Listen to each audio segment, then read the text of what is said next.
If you're having problems with your awning opening and closing, sometimes the simplest solution is the right solution. If you don't have a travel lock installed and you're not getting any power to your controller on your awnings assembly, you may want to go check to make sure that your battery is in good condition and all of your electrical connections are tight after travel. Another issue that can prevent your awning from functioning and operating properly is the thermal breaker located inside that drive head assembly at the motor. This thermal breaker is present to prevent the awning's motor from overheating. So when you're operating your awning, and whether you're extending or retracting, that motor can overheat and trip that breaker. And you will have to wait for your motor to cool down and that breaker to automatically reset to operate your awning again. The thermal breaker is not the only place that power can be interrupted to your awning. There's several fuses placed throughout your camper's wiring to prevent your awning from becoming damaged from shorts throughout your system. If you have an optional interior switch, you will have one fuse there, and then you will also have another fuse for your touchpad. Wiring for a camper can become basic or complicated, and it's dependent on your specific camper. So here we can have a battery, and your battery will supply power to your camper. Often that power will go to your converter or your distribution panel. Some people might call it a breaker box in general terms. And that power will go from the battery to that breaker box. Now that distribution panel will supply the power to different appliances throughout your camper, including your switches that will power your awning. Here would be an interior switch. You will have one power supply going to that switch, and then you will have your touchpad. So we have power going from our breaker box, our distribution panel, to our touchpad and to our interior switch, and both of those will supply power to our motor. And this will vary depending on your individual camper, but each of these will be individual power supply lines. And they will both need an inline fuse that will often be represented with a squiggle on wiring diagrams. And both of these fuses should be 15 amp fuses. This is what an inline fuse will look like, and it's a little box that will hold the blade fuse. For the awnings, it requires a 15 amp blade fuse. And you can get these at automotive stores or home centers, and they're very easy to replace. To replace it, you just grab your new one, and there's no specific orientation that you need to insert these. And you insert it, and then your fuse should be good. If your wiring goes through that distribution panel, you may have another fuse there that will be indicated with a red indication light that that fuse is blown and needs replaced. Sometimes they will be blown without that indication light. So you should always regularly go through and check all of your fuses to make sure your system has enough power to run any appliance.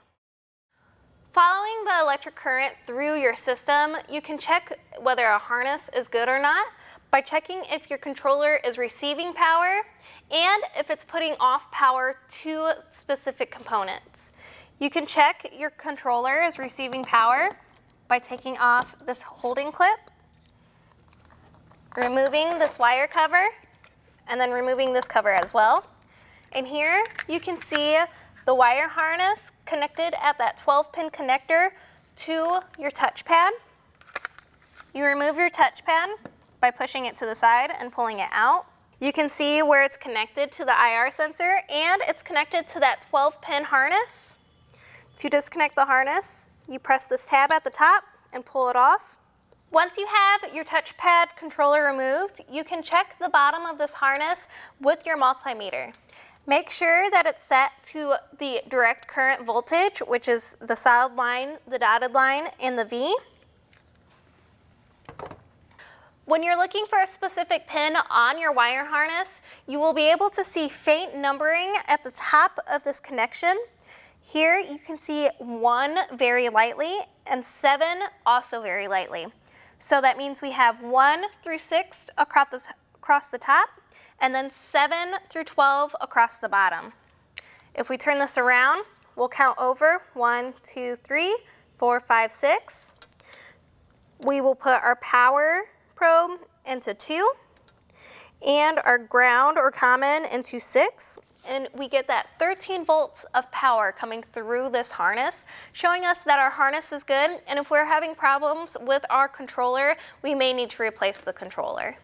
Now, if your controller is good and you're suspicious that you're having problems with your motor, you will have to go to the motor harness and check for power coming from the controller to the motor.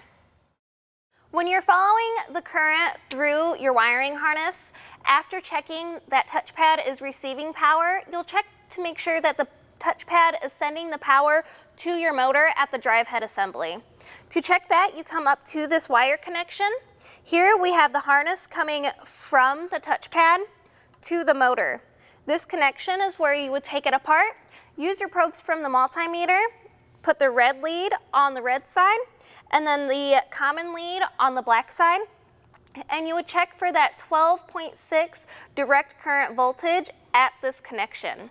To do that, you would have to hold your multimeter here and then have somebody else press the extend or retract switch either at the interior of your unit or at the touchpad.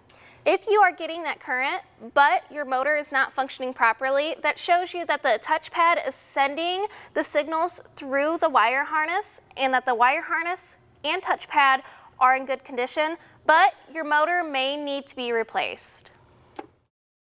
The wind sensor is an optional sensor. You may or may not already have this installed on your system, just like the IR sensor. Below the drive head assembly is where you will find your wind sensor. The wind sensor senses the vibration throughout your assembly and will automatically retract if you have that set at your touchpad. It's connected at this wire connection, and you have a separate harness that goes from your wind sensor down to your touchpad.